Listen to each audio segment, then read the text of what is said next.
two niggas spoiling movies. Yeah. Brandon Collins, that's me, and Justin Brown for your movie needs. Medium popcorn. Woo! You haven't seen it, well, we're gonna spoil it. Spoil it in your face. That's your warning. So if you get pissed, it's all your fault. Woo-hoo. Woo-hoo.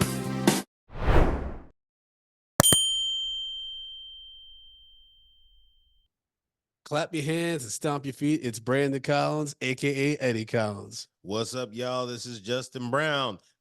Open up your booty holes and clap them shits. not your cheeks. I'm talking about your actual booty hole and make it clap. And make it clap. Wait, how are you going to make your booty hole clap? You got to have a special booty hole. What are we doing? We're already off. This is not good because we're talking about historical black women. That Black History Month, niggas. Black people can clap the booty holes. You're welcome. You're welcome, world. I don't think that's the science that Katherine Johnson was doing at NASA. It's orbiting all around the ass. All right, folks, we're Medium Popcorn. And we're off to the races. Niggas spoiling movies, and I'm so sorry for anybody that was like, they're doing Hidden Figures. Oh, ooh, child, I hope they do justice to the story. Whoa, why are slaves listening to this? Ooh, baby boy, ooh, baby. We're going to listen to Hidden Figures. Just because someone says, ooh, child, doesn't mean that they're a slave. The way that you say it, yes, they are. Jesus Christ.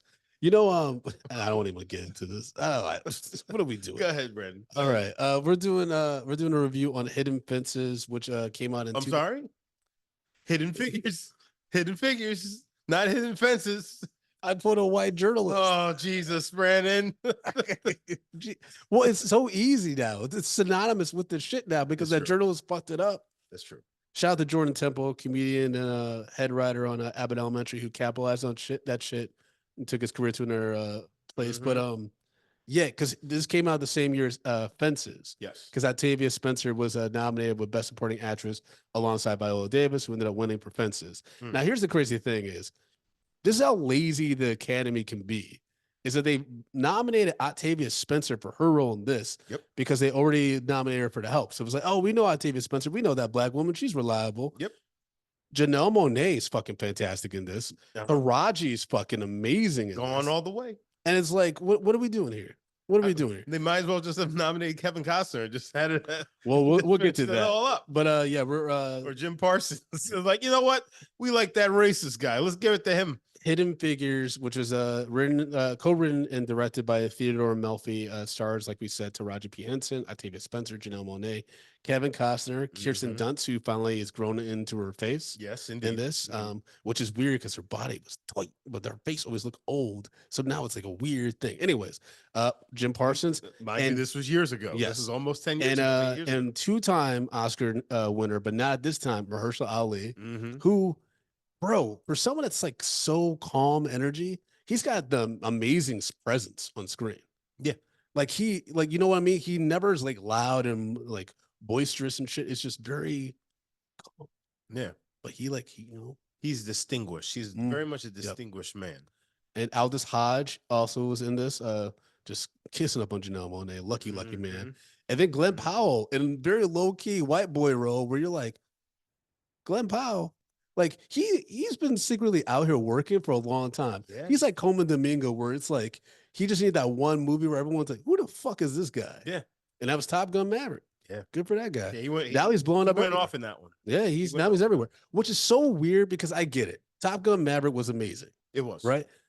Miles Teller and Glenn Powell both blew up because of that. Glenn Powell, I think, has a little bit more heat because of it. But I'm like, it's so weird because they literally just played the Tom Cruise Val Kilmer roles. But that's what everyone wanted, I guess. Like everyone likes a good rivalry, I guess. Yeah. I mean, that's the thing. Everyone, you know, as much as we have these movies and it's like, oh, they're doing something different, they're doing the same shit. Yeah, you want the same shit. That's why we got Kevin Costner in here playing the white savior. No one does a white savior better than Kevin Costner. When he's knocking down that color woman bathroom sign and he's exerting all that energy, he's like. You're like, oh, he's like, I want to make sure these Negro women know that they know that I'm saving their asses. And I'm saving Whitney Houston. Jesus Christ. That's what he was telling us. He's like, I'll save Whitney, I'll save you too.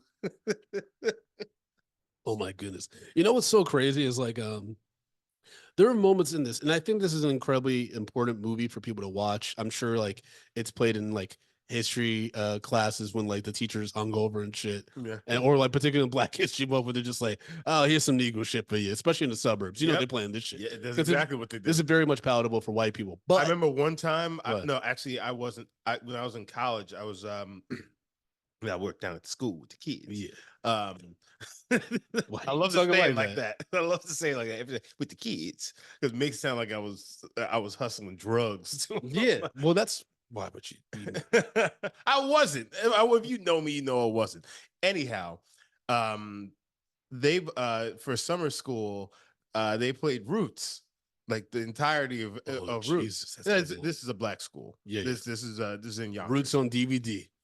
Bro, they played Roots, and I think even at the ripe age of like 21 that I was at the time, I don't think I ever sat down and watched all of Roots, but obviously I did at that point, and I was just like, I don't know if these kids need to see this right now. Yeah, there's some wild shit. Like when I was in Ann Arbor, man, when it came to Black, like, well, it wasn't even Black History Month. I had a class in high school. This is how privileged we were in the suburbs.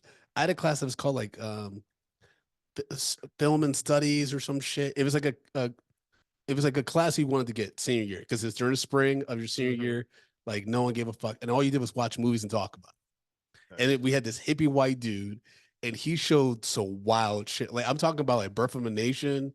He played Rosewood. He played Fresh. Like he showed all these gritty ass like urban movies, and then he would like it was wild. And I remember being like, yo, this white man's out of his fucking mind. He's trying to start a race war. Well, no, not even that. He would be like the ones to be like, see how fucked up white people are? He would be like that nigga. Yeah. I remember being like, that's my kind of man. That's my kind of white. It was like me and one other Black girl in the class. I'm like, who's this audience? Now you see how fucked up we were as a nation to these poor Black folks. Brandon, other Black girl, tell us all about your experience. No, that was what was dope about him is that he never did some shit like that to me. And actually, he's the reason why I made that motherfucker I'm gonna kill you movie. Yeah, he's like, if anyone wants to make a short film, they'll get extra credit. Yeah, well, we don't like him anymore. But you know, one thing I will say, we watched Basketball Diaries in college. Yeah. Oh, in college. Okay. Yeah, in college, and I ended up getting into an argument with a girl in class because you know that scene where Leo gets kicked down the stairs. I haven't seen that movie in forever. All I remember is him puking, and didn't he get his dick sucked? I don't know, man. I remember like I'm pretty sure Leonardo DiCaprio got his dick sucked at some point. I was like, no, like in the movie though. I remember him puking, and I remember Mark Wahlberg being in the scene with him, and I was just like, this is weird. And then you're jumping to dick sucking? Is that what well, because he had a drug problem, right? Yes. Yeah. Wait. Are you saying that he got his dick sucked or he was sucking dick? No, he got his dick sucked. Okay. Yeah. All right. Well, either way, in the movie, when the scene he gets kicked down the stairs, I kind of chuckled a little bit because, you know, I'm watching a movie about this rich white kid's shit is falling all apart. And this girl lost it. Like lost something. He's like, it's not funny. His whole life is falling apart. And I just was like, he's a rich white kid. He knows all of the things that come with drug use, and he chose to make that. I said, if he were Black, would you call him a crackhead? And you'd all sit here and you'd laugh, wouldn't you? And the class just went silent. The class went silent, and the teacher kind of went like, it's like nobody wanted to smoke. But that girl was like, yeah. It's like, you think movies with crackheads, stuff like that shit's funny. But the white kid it's like, it's such a tragedy. Yo, I shut down that entire class. They were like, well, we're going to watch the movie. I'm like, exactly. Shut the fuck up and enjoy. If I want to laugh, I will, just like you would laugh at me. They're like, yep, I love it. All right, well. I'm that guy. If you want to make white people upset, I guess I'm your man. I'm your man. What's okay? Question on that now. Go ahead. How do you think your sons are going to navigate this world now that they're biracial and like they're growing up in Long Island? Like, how are you going to like help them navigate? Like, you know what I mean? Because as like a black man, like in your background, like, you know, you've been through some shit, and you didn't exactly like grow rich or anything like that. So, but now you know, obviously, you want your kids to be in a better place than you are. Of course. They're half finished and shit. So now, how do they? How would you? If Jackson came and was like, I had like he tried to have that same situation, right? But then these people were like, yeah, but you're half white. What would then what would your advice be to your son? The fact that you're pointing out that I'm half white, that shows that there's a bigger issue right there. Like there's just like the fact that they're pointing out that you're half white, they don't see you as one of them. They say you're half. You know what I'm saying? They're like, oh, you're white. No, you're not. You're black. It's like they're not gonna say you're black because they're taking that from you. So it's like that's the problem right there. Yeah. You know What's interesting about your kids is that they're half finished. So you know, for a lot of niggas, that's like unicorns. So it's like you're half magical being. They speak a language. One of your kids is gonna definitely be a comedian. That would probably be it. Anyway, so Hidden Figures was nominated for 3 Academy Awards, including Best Picture. It also won the SAG award for outstanding performance by a cast in a motion picture, which means these 3 women at least got some kind of awards recognition, which is great. But yeah, this movie is about these 3 Black women that are working at NASA. They're incredibly intelligent. They're each in their own rights. Katherine Johnson's a fucking prodigy. She essentially skips grades. She gets to college like when she's a high school age. Yeah. She's fucking incredibly smart. She looked like she was in middle school age. Yeah, it was 10 wild. years old. It was just like the Black Doogie Howser. She was just fucking killing it. Yeah. And then she gets to NASA. She's like Cat Williams. According to him, yeah. You know what's I don't want to let's not go on Hidden Figures. Yes. And Hidden Fences. And I'm not sure how close Katherine Johnson, Mary Jackson, and Dorothy Vaughan really were in real life. But I did like, you know, obviously the actresses, they just had natural chemistry, I think. Janelle Monáe, like, sweet Lord, baby Jesus. But they're all working at NASA, dealing with their own challenges, aka racism at every corner. And you mentioned Jim Parsons earlier. This nigga is just, first of all, Jim Parsons doesn't really act when he's on Big Bang Theory. That's just Jim Parsons. Yeah. I thought he did the voice the way that the guy who plays Leonard does the voice. And then you hear like him speaking, and you're like, oh wait, you're Sheldon. Yeah, that's just who you are. It's like when Kieran Culkin won recently for Succession, the Emmy, and like you see his manner, you're like, oh, you're Roman. You're not acting. And that's just you. Yeah, you just the nigga. You just the asshole. So it's interesting because there was a interview with no, that was the kid from Young Sheldon, and it's like apparently he's actually that smart. Even the kid, Sheldon, yeah, and it was just like throwing things at him. He was like, you know, just answering right off the cuff, like equations and shit like that. I mean, that's definitely possible. That kid's good. The young Sheldon's pretty good. Also the kid, what was the kid on Modern Family? He played Luke. Apparently he's mad smart too and shit. So I mean, I can see it. But back to the smart Black people. Yes. So they're working at NASA, and here's the thing that really grinded my gears about Catherine's experience, and I'm sure it was way, way worse. Because remember, everybody, this is supposed to be like a family-friendly. This is Disney. This 20th Century Fox before it was acquired by Disney. Yes, but I mean, it's on Disney Plus. Yeah. This biographical drama, right? That's definitely meant to be shown in schools. Like, I think it's very clear. Like, this is something that like needs to be shown every year, Black History Month, particularly. And I think it's important. But at the same time, like I said, it was way worse probably because like every white person that's antagonistic towards these women have like a quote unquote redeeming moment. Yes. You know what I mean? Which like at the end when Jim Parsons is giving her the coffee after all these motherfuckers for months working around her refused to share the same coffee as her. I imagine that was actually more like years. Well, it probably took longer. It probably was. It's just like because the timing is like we're going against Russia trying to get to space, right? And so, yeah, I'm sure. Also, that was wild when Kevin Costner was like, "Yeah, so now the Russians have a heads up on us. You know, we're gonna be working here 24/7, and so if you can't make that commitment, you know, I understand. I appreciate the work you've done, but we ain't gonna pay you more." Yeah, it was like, well, nigga, what the fuck did you just say to me? But not like back then you couldn't do anything. Well, I mean, basically, if you wanted to keep your job, you know, you'd be paid nationalism, America. That's what you were being paid on. It's like we're gonna get there first. We'll do anything to get there, and just know it's like it's on your dime. What do you think about that? Like, and I know we're going off on little tangents, but like this is Black History Month, and it's important for us to talk about history because when you think about the patriotism, right, that people had at this time, regards to space race and making sure that you know, like our adversaries like Russia didn't, you know, get one up on us, like in regards to global control and like advancement.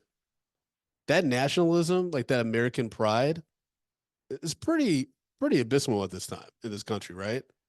Well, But my question for you is, do you think that that's what's leading us to this potential like voting in a guy who's basically saying I'm going to be a dictator? yeah. And so it's like, well, it's tough because like especially as Black folk, we're like it's hard to be patriotic and like proud of this place, but at the same time, it's like, but we also don't want to be under a fucking dictator. Well, I That's think gonna what it really comes down to it is the American dream. Mhm. We so many of us realize, oh, that's bullshit. Yeah. And then as the years went on, instead of getting more and more has been taken away from us as far as like, just overall rights and just, opportunities, corporations are kind of rolling the dial back, back to the almost like before the industrial age with them just being able to do whatever the fuck they want. So people don't trust the system anymore. And because of that, people are just like, well, fuck it. Let me do something where I can at least get something for me, because when it really comes down to it, I'm already fucked.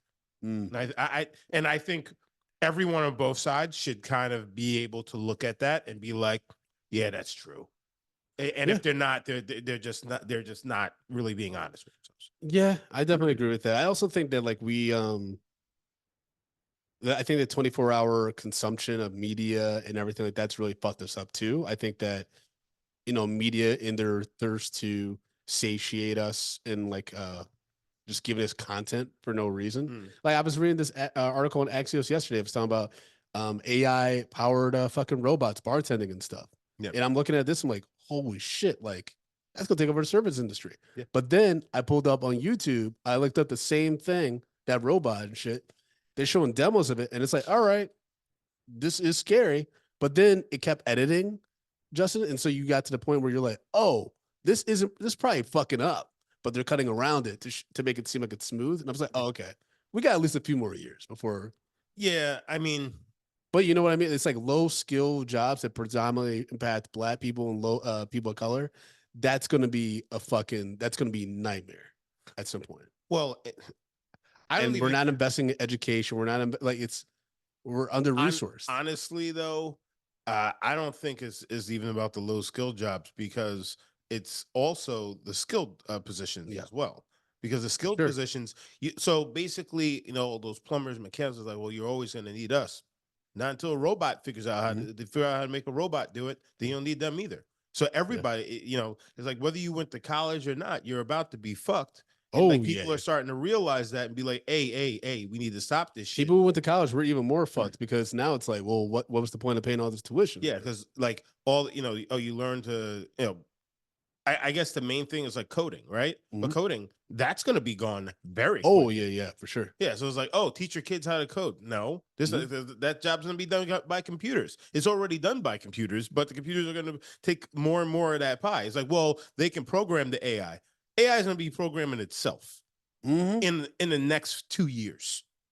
I mean, that's scary. But like Sid in the chat said, they got robots that can do ninja skills. Yeah, that's right. Yeah. There's gonna be ninja chopping robots at some point, and so y'all better get ready. Y'all better be studying Cobra Kai and your Tai Chi to get ready. Well, and then I think the other thing is like everything costs so much. Oh yeah. So if you do want to learn a skill, you want to do it like that, you're gonna have to pay. You have to have big money, big fucking money. Doing, bro. Actually, I just looked up to put Jackson and Axel in like jujitsu classes. So for the first 6 months, first 6 weeks, it's $500, but that includes their gis and their belts, right? Then after just that, $30 each. Yeah, and then after that, it's $54 a week for each. Oof. So basically, well, so for one kid is $216 every month to keep him in there, but you have an upfront charge of $500. Like that's a lot of fucking money. Yeah, and you don't even know if the nigga knows how to teach. No, I went in. I Okay. was like, okay, yeah, this guy's legit. Yeah. You know, they're legit. He's just slapping people around. It's just But like, yeah, like this is the world that we live in. Is like, yeah, you want to do some shit, you're gonna have to pay all the monies. all the monies. And speaking of monies, this movie was a box office hit. It made $236 million on a $25 million budget, Mm-hmm. which is great. And that's not much money, especially in 2016, to make a movie that's supposed to take place in NASA. That's probably why we didn't see too much about the spaceship and shit. Yeah. It was more about these women being in front of chalkboards and fucking like little machines and stuff like that. You know, you got Octavia Spencer's character grossly underpaid. She's essentially in a managerial role, but they won't give her the promotion because I ain't never been a color manager here. I can't do nothing for you. Yep. But that's also very much like a sexism thing too, because I'm sure Kirsten Dunst couldn't get a promotion because she's a woman.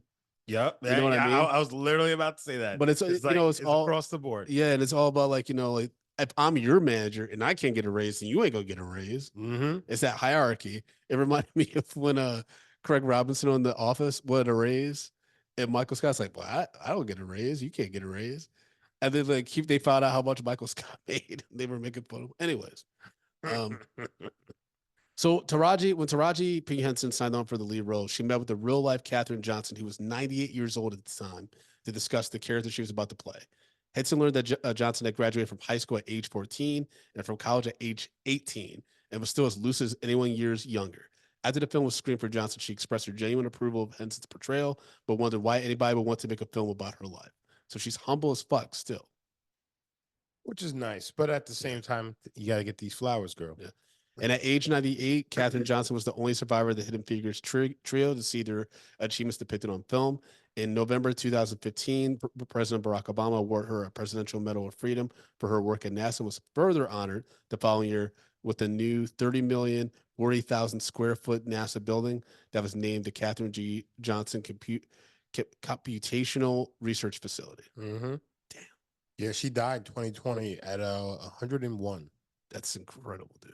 That's wild. But I mean, that's why I do enjoy watching movies like this, that, you know, and that's why like shows like Drunk Black History are really important to like make sure we're reminding people like we did shit and we were pioneers, and some people have to go through a lot of shit. And that when I watch movies like this, it does humble me. Like I had a bad day today, but watching this, I was like, you know what?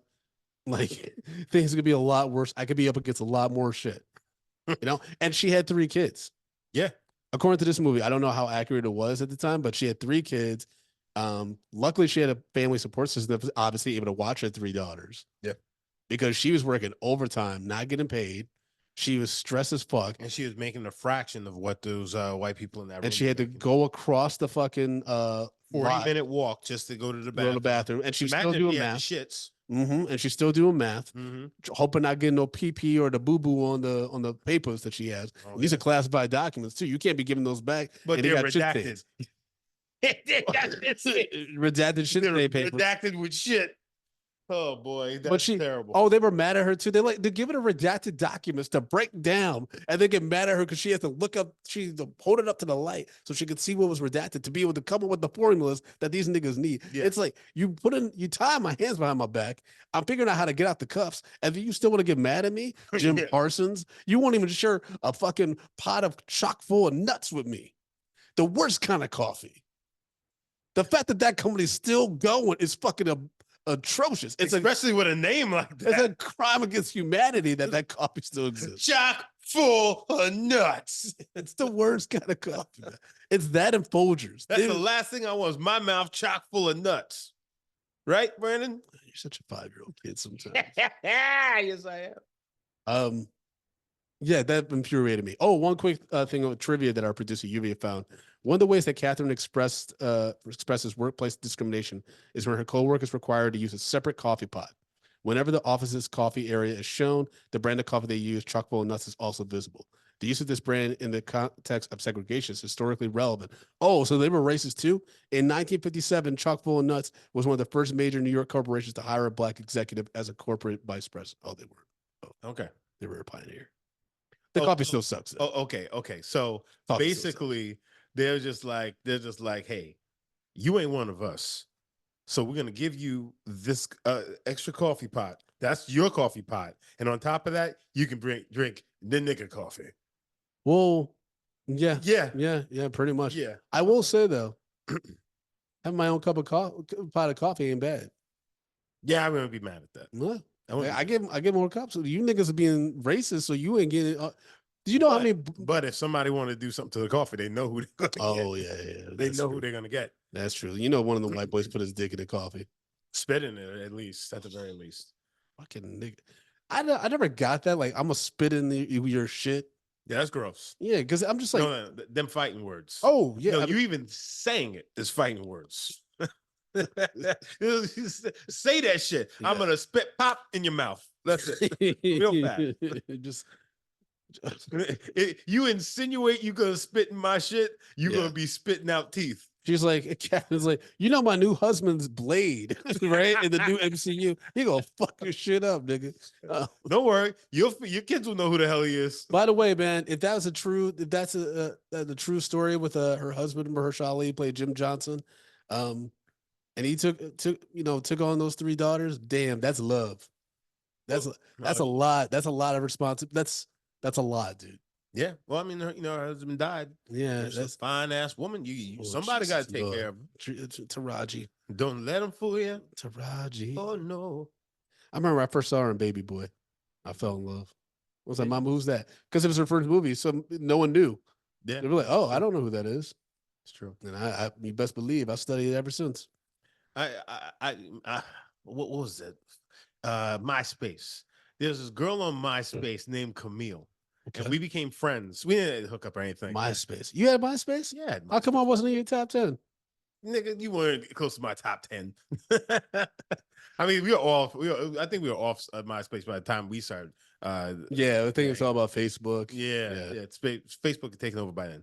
But this girl kind of reminds me of Taraji. And like when I was watching the movie, I was like, reminds me of Camille. She's actually, I think she's like, she's the massage therapist for the Nets. So shout outs to Camille. Oh shit. Yeah. She's doing good, big things. Man, she must be good at her job because you massaging niggas that like are professional athletes. Yeah, you gotta be good. Mm-hmm. You gotta have them strong hands. Yeah. You know what? Black history, and she went through the struggle to get that job, and I know she put in work for a very long time. So shout outs to Camille. Shout outs to all the Black business owners out there who are excelling and pushing through, because y'all the real fucking heroes out there. Exactly. And all the Black executives and managers and workers out there, man, we see y'all. We respect y'all. We want y'all to keep doing what you got to do to like make sure that your families are taken care of, that you take care of. This is important. It's important for us to remind ourselves that we are amazing, that we do amazing things. And we've been against a lot of shit. Like, yo, if I were Taraji and Jim Parsons are slamming papers on my desk, I'd be like, nigga, if you do that one more time and joke me like that, I'm going to rock your shit. I'm going to pull your suspenders up your ass, and I'm going to show you what time it is. Whoa. So his suspenders aren't even in his ass. You're going to put them in his ass and pull them out his mouth? Yep. Wow. Fucking rock his world, man. Fucking get out of here. Yeah, but again, shout out to Black people. Yeah. But shout out to the Black managers out there who take care of the fucking employees. And when the employees even fucking up a little bit, you look at them, it's like, yo, Nick, what are you doing? And you try to hold them down, and you try to help them. Shout out to those managers as well. Yep. Everybody, y'all gotta look at the people who are around you, who are trying to save you on a daily basis. And sometimes they don't get their flowers. This is the month of giving them flowers. Absolutely. And I will say, we talked about Kevin Costner a little bit being the king of the white savior movie and everything. I think Glenn Powell trying to take that mantle though. Oh yeah. Because when he had that moment as John Glenn, which apparently was real based on UVA's research, where he was like, I'm not feeling great about this, this IBM machine and shit like that. I feel the machine's running me. Have the Catherine girl look at the numbers. If she says it's good, it's good. Yeah. And I was like, oh, because he has to co-sign and be like, she's smart. She's smart. Let me know what the magical Negro girl says. Well, I mean, if you're sitting in a room and you see somebody break that shit down right in front of you, and of course, as a black woman, immediately that stands out. I was like, oh, the fact that for one, they let her in here because she's a woman, because there are no women in that room. That's right. Then on top of that, she's That aren't black. secretaries. Yes, she's black. And she's running the show right now, and it was like she has to be the brightest person in that room for them to put the battery in her back to let her go up there and do her thing. Oh yeah, like there's no doubt about it. You have to know that. All of them were incredibly smart, and they didn't get no help. And that's like, again, this is like the Hollywood version of the shit. Yeah, like Janelle at one point, they're doing an experiment on like how the ship comes back into orbit or something like that. And like this wind blowing in this chamber, she had to lose her shoe. Nobody trying to help her out that room and shit. Yeah, they all just she's about to fly away. She's about to turn into the Spot from Spider-Verse. What the fuck were they doing? It was crazy. It was just, I was like, how we gonna let this beautiful angel, Janelle Monáe, almost die? All you niggas in your bow ties. You say that looking like white Muslims. You're like, oh, that nigga bitch better get her out of there. I told you to stop saying the full N word, man. We're gonna get blocked on YouTube. I'm sorry, guys. God it's damn Black it. History Month. He's fucking up the money. We should be able to say the ER and we're good. Anyhow, but yeah, I mean, even the fact is that so actually I think a scene that was extremely powerful that I think is very pertinent to today. Octavia Spencer's character, I'm sorry, I don't know why I'm Dorothy Vaughn. She saw the curve that was happening, that the fact that computers were taking over, so she was ahead of it, and then she went and got all of her people to make sure that like you guys gonna have you future proof your jobs. We're gonna learn to do computers, and she saw it way before anything actually happened, and then saved all those people's jobs. And that's why that's what I'm talking about. Like those managers who are really out there for you, it's like you have to recognize them. You gotta see the wave coming. Yeah, and when they're telling you something, listen. Even if they're kind of a dickhead, listen though, because sometimes even as an asshole can teach you something, or there's some truth somewhere in there. But yeah, man, it's always the people that have the foresight. And I think for me, like, it's wild that you said that, like, about being a manager and doing that, because I've honestly, and this might, I don't think this will get me in trouble or anything like that, but I've kind of lost that, like, in my recent professional experience, because I did that at the Cody boot camp I was working at. Yeah. And I had the foresight. I remember December 2019, I'm hearing about this virus internationally and shit, and people are shutting things down and people are really scared and stuff. And so it's like, it's slowly building up to that. And I'm responsible for 2 campuses and stuff. And I'm like, yo, we might have to do some remote learning. What does that even look like? And I started doing research and shit. I put together a fucking action plan for going remote, shared it with my New York team. Fucking everything shuts down. We transition to that. The company takes that shit, implements it worldwide. I get nothing. I get laid off. Wow. Yeah. You know what I mean? It's like, it's not like I was looking for accolades on it and things, but it's like, I remember the staff being like, we were so thankful that you had the foresight to be like, hey, everyone, it's going to be kind of crazy. This is what we're going to do. This is how we're going to do it. Because at the time, I thought it was going to be a few weeks. Like, they were saying like 2 weeks, everything shuts down, and then hopefully we'll be back to hunky-dory time and shit. And clearly that didn't happen, but you know what I mean? But surprise, motherfuckers. Yo, that was crazy. But it's interesting because when you look at like stuff like this, you're like history. America has gone through so many different iterations of panic and anxiety and turmoil and challenges and stuff, but it's always up to Black folks to like really persevere through that shit and just deal with the microaggressions, deal with the bullshit, so that we can go above that and make these profound changes that impact so many people. Yeah. And we just have to be like, cool. Yeah. Like, you have to do all maybe someday maybe someday someone will write a history book about it, or I'll have an article maybe in a newspaper. Yeah. It's very thankless. Yep. Being a Black pioneer most of the time. Yeah. Being a Black anything. Yeah. Yeah. Like Yeah, the only people who see it are the people who are really close to it, and Mhm. sometimes they don't even see it either, because you're too close to it, and Oh, you yeah. don't see what's really happening. A lot of times, a person who's actually doing it doesn't understand like Yeah. what's really happening right now. And Lluvia reminded us in the chat that Dorothy went to the library to the white section to get the book to learn about the computer Yeah, and stuff. So, which is it's nuts. The fact is like well, you that's know slavery mentality. That's from like yeah, like black people aren't supposed to read. And yeah, shit. you ain't you're not supposed to read about things like Mhm. this. Yeah. Like or just the fact that you don't have the intelligence to be comprehend a Yeah. book like this. I had You a can't be a yeah. black quarterback in the Yeah. NFL. I remember there's white comic that got really popular in like the roast battle scene and stuff like that. Mm. And our boy Tommy Ray, who we've had on the show, like he did our Woodstock episode and stuff. Mhm. I kind of had like a little bit of a disagreement with him because he's still like sort of friends with this dude.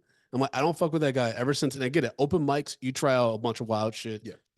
But he had this really hacky joke about, oh, I saw this black dude in the basketball court and he didn't have a basketball in his hand. He had a book in his hand. And I was like, do you know what to do with that?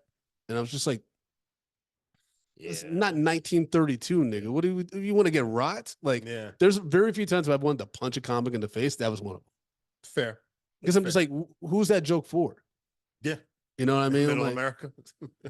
not even because there's a bunch of black people in Middle America. That's the Yeah, thing. yeah. Well, yeah, but I mean, at the same time. Yeah. What's wild is like the most racism I've ever experienced, not in the South, not in the Midwest. It's in the Northeast.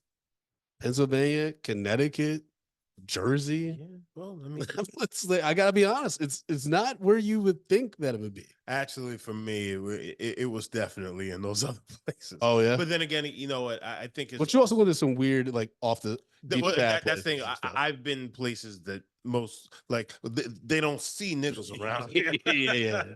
Or or just being in the neighborhoods where Yeah. we like, yeah, we're in that state, we're in those counties, but we're not necessarily in that area. Yeah. Yeah. So then like people were definitely looking. Like I remember when I went to a mall in I think it was like Oklahoma or something like that.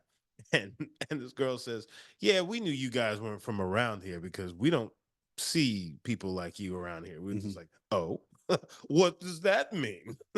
You telling you what that means? Yeah. He's like, hey boy. No, that was a girl because we asked for we were looking for something. Yeah. And we asked her like, oh no, we don't have one of those. Right? So she said, where are you guys from? And started asking questions. Then we like, oh, we're here doing this. And they're like, oh yeah, we knew you were from around here because we don't see people like you, around here. And I was like, oh, okay.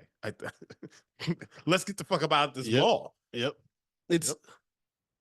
Yeah, whenever we do Black History stuff, I know we get really riled up and like we go off on tangents and stuff like that. But it's important to acknowledge that like we have a very complicated history in this country, in the world, and I think what makes us so passionate now, like the past 2 years, especially on this podcast, is that we're watching our history get erased even more than it was before. Yep. Like, I wonder how many people would find this movie controversial now. Oh yeah, and be like, not all white people are mean. Oh, the Kevin Costner, like Al Harrison, doesn't get enough credit for the things that he did on behalf of the black people and stuff. It's like, but how many times did these women, particularly Catherine, Dorothy, and Mary, have to go so outside of their comfort zone or go into hostile environments, advocate for themselves, to be met with mostly blank stares, and then had to be one person who's like, I'll give you a shot because you're probably gonna fall on your face anyway. Yeah.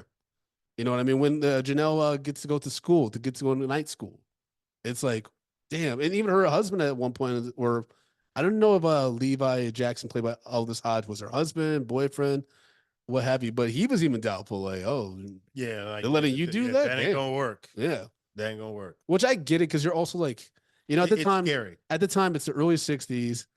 This is some foreign shit for black people to really be involved in, and then also you don't want to see your partner like be crushed. Because that's some shit that like will break you. Yeah. You know what I mean? There's a lot of, when I was in LA, I understood how easy it would be for someone to have a mental breakdown. Because if you're pursuing your dream and then something harrowing happens, whether it's like your dream gets taken away, someone tells you you're terrible. Like, so, there's a lot of opportunities for your worst fears to be realized. Yeah. I mean, that's in any industry. Well, but at the same time, is like if you move to LA to to pursue that dream, 9 out of 10 you gave up a lot to get there. Yeah. You know what I'm saying? And for a lot of people, That's for New York too, though. Huh? That's for people to move to New York too. Yeah, yeah, yeah. But like people like give up a lot, and they really put themselves on a limb there. So, and it is a very lonely pursuit. On top of giving up, sacrificing so much. Yep. You know what I'm saying? And then on top of that, it's a lonely pursuit. You sacrifice. People think it's okay to shit on you and to step on your throat at any opportunity that they get. And then you add in the fact is, oh, you're black, you're Hispanic, you're Asian, you're a woman, your pants don't fit right because you can't afford the right you're size gay, you're pants. trans, there's all these things that you can just add on that just compound, and you wonder why people lose their fucking shit all the time. Mm-hmm. Yeah, it's like it's that's why I try to always just be nice to people until they give me a reason to like their ass. Well, that was what was so weird about Kevin Costner's portrayal in this movie is that at one point he's being a hard ass boss, but like still a little bit compassionate, and then at times he'll like openly threaten Catherine's job. They'd be like, if you can't do it, then I'll find someone who can. I'm like, can you?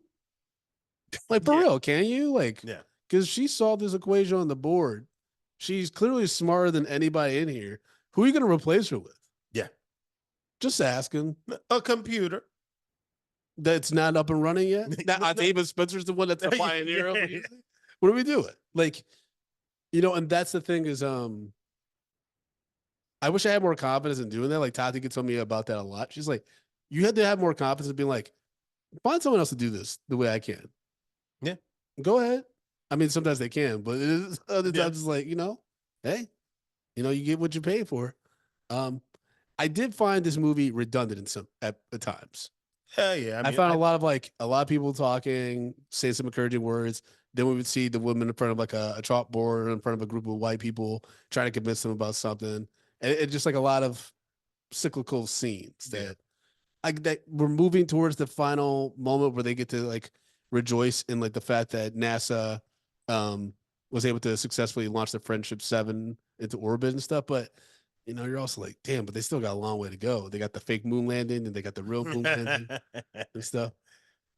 Are you like part of the conspiracy theory that the first moon landing was fake? Man, you know what? I hope not. You know what I'm saying? I hope, that we weren't that Stanley Kubrick didn't record it. You mean Kubrick? Yeah. You said Cooper. Cooper? Huh? I said Cooper? Yes. Like hanging with Mr. Cooper? Yes, you did. What happened to that guy? Huh? Mark Curry? What happened to him? I mean, he's feuding with Steve Harvey. That would be crazy. Those two together would be weird. No, because Steve Harvey's stealing his jokes. What? That's what the Cat Williams thing was talking about. Well, Cat Williams, that was a 2.5-hour interview. Yeah, no, but he said a lot of wild shit in 2.5 hours. A recent video came out where it was like the Def Comedy Jam reunion, whatever, and Dave Chappelle is talking on the mic, and behind them is Steve Harvey, and Mark Curry runs up on Steve Harvey on the stage as Dave Chappelle's talking, and then fucking I forgot who it was, had to separate them and shit like that. Yeah, it's on camera. Oh wow. Yeah, it happened on stage. Yeah, Mark Curry was. Steve Curry's like, now. I mean, Steve Harvey. I said on Steve site. Curry. I combined them. Steve Harvey's like, now, what you not gonna do? I got his teeth. I'll bite you, Mark Curry. Damn. I'm like a whole horse, you see. I used to rock with hanging with Mr. Cooper. Yeah, it's a good show. Yeah, I forgot what's her name was. I was like, ooh, lordy. Because there weren't that many black women in Ann Arbor, Michigan. You know what I mean? Mm-hmm. Especially attractive ones like the ones was it Holly Robinson Pete? No. Yeah. Was that her? Yeah. Okay. Mm-hmm. I think she was just Holly Robinson at the time. Mm-hmm. Mm-hmm. Yep. Yeah. Like if there was a black woman that looked like Taraji P. Henson in Ann Arbor, Michigan, I would have been a different Brandon. I'm just saying. Hidden Figures. Hidden Figures. we Lluvia did find a few IMDb reviews before we break down our own review on this. We'll start with this one from Imperator. That's weird. Imperator underscore. It's time for the Imperator. It's time for the Imperator. MI. They write shallow. Shoots itself in the foot by hyper focusing on race. I get it. Racial segregation is a major point in the movie. The issue is that it points it out constantly. The movie is almost just a compilation of these moments. There is no interest at all in the actual characters. There are cheap attempts at trying to get you to care about them, but they are just that, cheap and rushed tricks. That sounds very racist, especially because they're all three women. Yep. The rating of this movie have gained shows how inflated ratings can become when a movie is about a moral subject. The movie is not rated just the way people feel about the subject. If you want to watch a movie that actually does it well, watch The Banker. It does right what this movie did wrong. 4 out of 10 stars. Now, The Banker, for those who don't know, is a movie with Samuel Jackson, Anthony Mackie, and Nicholas Hoult. Mm-hmm. So you can already tell the difference there in that those main characters are not women. So already seeing some bias there. Mm-hmm. And then on top of that, it's less about like, oh, white people are being bad to us. It's very much like more of a commercial, like trying to be like, we're all in this together in the con together and shit. Yeah. Whereas this is history. And like we said, this is watered down history too. Yeah. Shit was way worse. 100%. Because you know how this is palatable history. Yes, absolutely. Because those bathrooms were terrible condition. Mm-hmm. Probably those bathrooms probably never get cleaned. Never get cleaned. Unless a black woman goes in there and cleans them. Never get cleaned. And you're probably right about the coffee. There's probably some nasty shit that has happened to that coffee. That pot never gets cleaned. Mm-hmm. Grounds in there from about 40 years ago. Yep. Jesus Christ. He's like shock full of nuts. This has been this can's been this in 1922. You can't even use the spout because it's corroded with fucking it's very possible. Damn. That's for sure. It was just bad. And so for this person to be like, I get it. And like that's what I was saying. Like this is a controversial move to some people. Yeah. Which is crazy. Mm-hmm. And you got it's hilarious. Why'd you put that one on there? So shout out to our producer Lluvia who found that one. Holy Trying to shit. piss me off tonight. This next review is from Spencer Grande 6. They write, never chooses to rise above its safely formulaic Hollywood trappings. A well-meaning crowd pleaser with nice performances and a truly exceptional true story, running things. They never chooses to rise above its safely formulaic Hollywood trappings. I found this movie's depiction of such clearly bigoted white people and their civil rights era forms of racism, colored bathrooms, coffee pots. They never really digs into the more insidious nature of institutional racism to be problematic. This overt racist world feels so far removed that it almost makes it feel like racism has been solved, that it's no longer an issue. All you have to do is be exceptional, a once-in-a-lifetime genius, and racism won't be able to stand in your way. It suggests that black people do have to work harder and be superior in obvious ways to overcome. And this is never addressed in the movie. Don't be common. No one can help you. 6 out of 10 stars. I can understand that a little bit. It's just, well, I mean, but that's the thing. If you don't water down the racism is the movie. Yes. And like people need to realize that it's like they can't show how really racist it was. Yes. Because then you're gonna completely miss the message because you're gonna be paying attention to all of that shit. Mm-hmm. Yep. Which is crazy because you're just like, man, we want to see how really racist. Do you really want to see how really racist it was? Well, that's the thing is if you go that route, then you get a movie like Rosewood or Higher Learning, both John Singleton movies that don't do well commercially. Yeah. That's why this movie did so well. No, you need to have that palatability. Like if like I said, 20th Century Fox, like they had a very specific audience they were going for. They were going very down the middle so that this could be played for everybody. And I get it. You want to have a reach so as many people can see the story and be inspired by it as possible. You can only do that if you meet certain rating and if you have certain elements that are palatable for a lot of universal audiences. Mm-hmm. It's like the same way there's another movie that was like really, really popular and we were like, it said put in the chat like Detroit, Higher Learning. Higher Learning would break the internet today. That's funny that you sit in the chat mentions that. And remember, folks, patreon.com/mediapocracy. You get to join us live when we record these episodes. Higher Learning, we actually showed at a leadership retreat at St. John's. Mm. And I'd never seen it. It was freshman year. We were in a fucking cold ass cabin in the woods and Didn't shit we review upstate. that? Huh? Didn't We did review it Yeah, yeah, yeah. years ago. Yeah. But I remember like being like, yo, what the fuck? Like that movie was crazy. Yeah. Because we also went to a diverse school like this school in higher learning and shit. Mhm. And you're just like, do you want us to be on edge about a potential school shooter and shit? But yeah, that could never be made now. Yeah. Because it's too real. You couldn't show a kid being like radicalized the way Michael Rappaport's character is. Yeah. Or yeah, I mean, you can actually people. Oh yeah, it's would really see that and be like, yeah, that right there. Mhm. Yeah. But Detroit, I had a lot of problems with. Detroit just felt like black trauma in a lot of ways. Like there's a lot of times when I watched that movie in the theater where I was like, because I knew it was written by a white guy and I knew it was directed by Catherine Bigelow. And I was kind of like, why this story and why were these people the ones that had to tell the story? But at the same time, it's just like, yeah, maybe the vessel is not who you wanted it to come from, but at the same time, that happened. Yeah. You know what I'm saying? So I it's mean, like, Theodore Melfi is a Italian dude, so yeah. you know what I mean. But apparently he was in a running for Spider-Man: Homecoming and did this movie instead. Which is interesting. But we did get a Patriot thought. And folks, again, remember, you sign up at Patreon at patreon.com/medium popcorn. You're guaranteed to have your thoughts and reviews right on that upcoming episode of the movie you talk about. And we got one from Curtis Boyd who wrote, I was surprised at how much history I was learned while watching this well-focused, entertaining film. The acting and set pieces really nailed the drama presented with each woman's struggle, as well as the triumph they all achieved within the systems they had to participate in. Yeah. Mm. So Justin, break down the rating system, baby. Stop calling me baby. So guys, you know how we do this. It's Black History Month, man. Let me call you baby. No. Okay. Guys, you know how we do this. We rate movies bags of popcorn, small, medium, large, and the XL for the exceptional. Don't call me baby.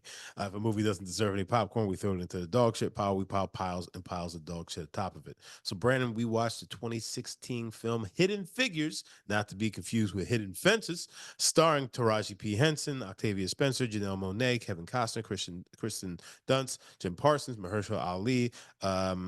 What say you, sir? This gets a large. It's a very charming performances.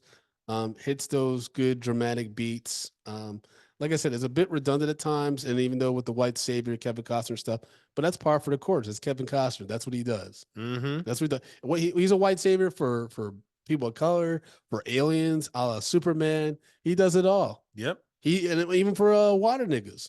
Mm-hmm. Water World. He does it all. Yeah, you got some webs between your toes. Kevin Costner's your man. Justin, what about you? Yeah, I'm gonna give it a large as well. I think they did a really good job on this, and again, reminding us of history that some of it may have known or forgotten, and just bringing these women's story to the forefront, and shining a light on what it was like to be at like the peak of like some of the most important parts of history, where it seems like we are stricken from the record from, yet like there we were right there and making shit happen. Absolutely. We were there every step of the way. I'm glad that the story got told, because there's a lot of opportunities to not tell the story. It's very easy to not do that. But there you have it, folks. That's a review on Hidden Figures. As always, you can follow me at Frodo_Blackens on X and Threads and Instagram. You can follow the show at Medium P Podcast on all social media platforms, particularly TikTok. We're trying to get our numbers up there.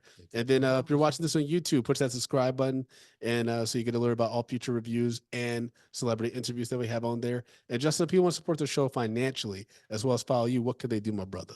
Guys, you can follow me at J Brown Did It on the socials, but you can support this show at patreon.com/medium popcorn. We have $2, $5, $10, and $15 packages. So if you love this show, you want those backlogs, you want bonus episodes, you want the mini episodes, guys, it's all on Patreon. You need to be on Patreon. And then if you're on Patreon, you can also be a part of our live recordings. Look at that. Bada bing, bada boom. That's right. Clap your hands, stomp your feet.